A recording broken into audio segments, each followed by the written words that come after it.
Olá, pessoal! Hoje a gente vai fazer um mergulho profundo em um dos capítulos mais intensos e dramáticos de toda a literatura épica antiga, o Karna Parva, que faz parte daquela obra monumental, o Mahabharata.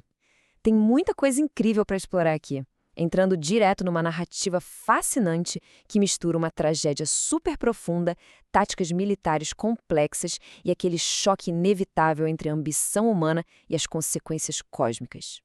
E para começar a entender o clima dessa história, pensa na emoção absolutamente crua dessa frase proferida pelo rei cego, Dhritarashtra. Ele diz literalmente que está afundando num oceano de luto, igualzinho a uma pessoa sem uma jangada no meio do mar.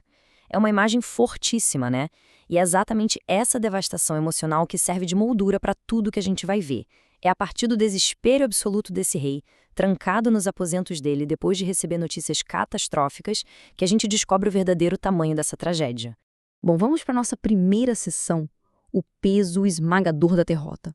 Olha só, toda aquela violência brutal do campo de batalha não é simplesmente jogada na nossa cara de imediato. Ela chega através de um formato muito inteligente, conhecido como conto do mensageiro.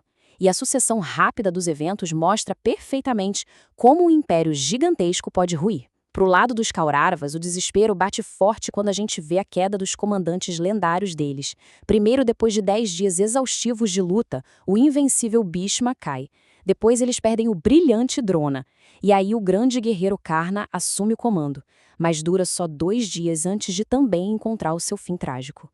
E como é que o rei fica sabendo de toda essa catástrofe? Tudo de uma vez, através de uma cavalgada desesperada na calada da noite.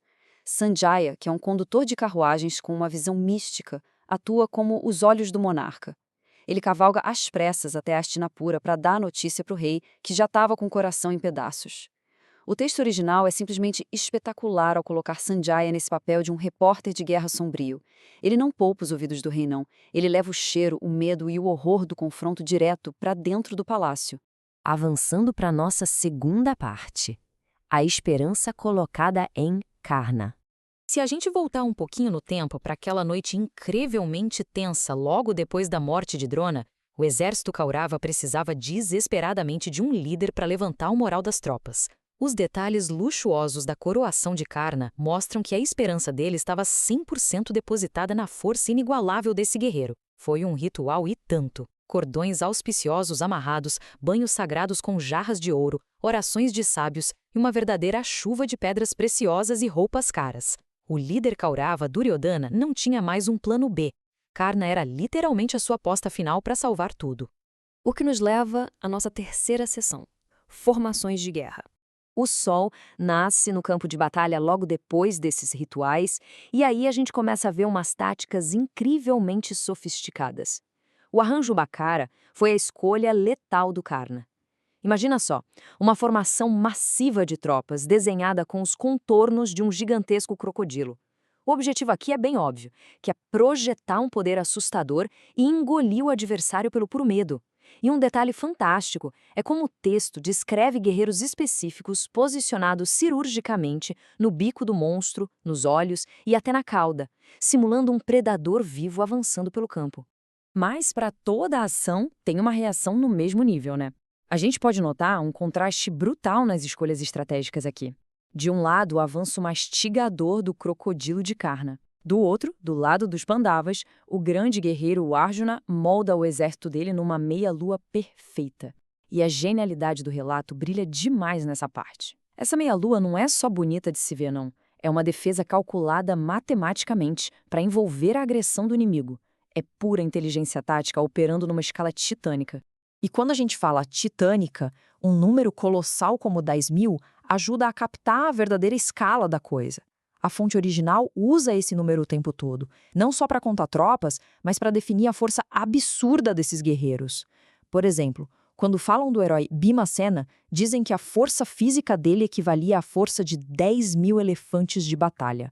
É mole? Isso tira a história do campo histórico normal e joga ela lá em cima, no nível esmagador dos grandes mitos. Vamos entrar agora na quarta sessão, o choque de titãs. Com esses arranjos militares montados, a ação vai para o coração sombrio do confronto, onde heróis lendários começam a trocar golpes. E aqui é crucial a gente entender quem eram os Samsaptakas. Esses caras não eram soldados comuns, de jeito nenhum. Era uma tropa de elite amarrada por um juramento de sangue incorruptível.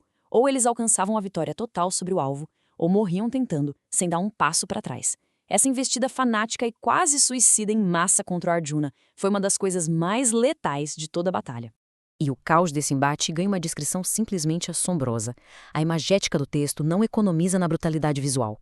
A gente lê sobre tempestades de armas celestiais riscando o ar, flechas em chamas iluminando o céu escuro como se fossem meteoros caindo, elefantes enfurecidos esmagando carruagens como se fossem gravetos, e tem aquela imagem surreal e arrepiante de braços decepados, cheios de joias, caindo no chão e se contorcendo como cobras venenosas de 5 cabeças.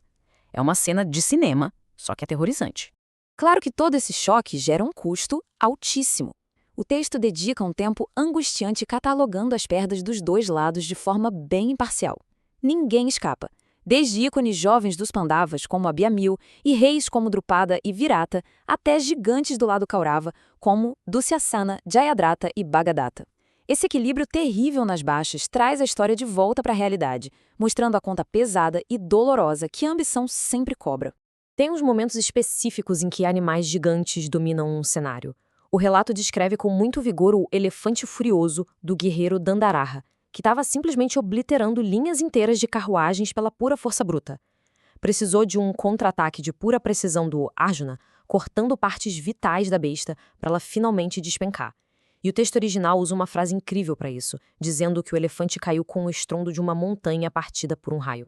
E chegamos à nossa quinta e última sessão, o destino inescapável. É no meio dos destroços e dos heróis caídos que a história arremessa a gente de volta para o palácio. Com a notícia da morte do grande general Karna, o velho rei é forçado a engolir a poeira das próprias escolhas. E ele solta essa reflexão bem dolorosa, que é um clássico de textos antigos. Ele diz que os esquemas foram planejados de um jeito, mas terminaram de outro, e coloca a culpa de toda essa catástrofe nas costas do destino, que, segundo ele, é todo-poderoso. É aquele mergulho profundo no tema do orgulho, a ubris. Parece que nenhuma manobra política consegue driblar as regras do universo. Mas espera aí, será que foi só o destino mesmo? Sanjaya e o próprio texto criam uma tensão fenomenal aqui, batendo de frente com esse lamento do rei. Enquanto o rei culpa as estrelas, o mensageiro lembra ele de todas as bandeiras vermelhas que foram solenemente ignoradas. Os conselhos sábios do Vidura antes da guerra, rejeitados. O apelo final do Bhishma pedindo paz, ignorado. As tentativas de acordo do Yudhishthira, tratadas com desdém. O rei estava chorando pelo destino, mas foi ele quem ativamente construiu esse caminho.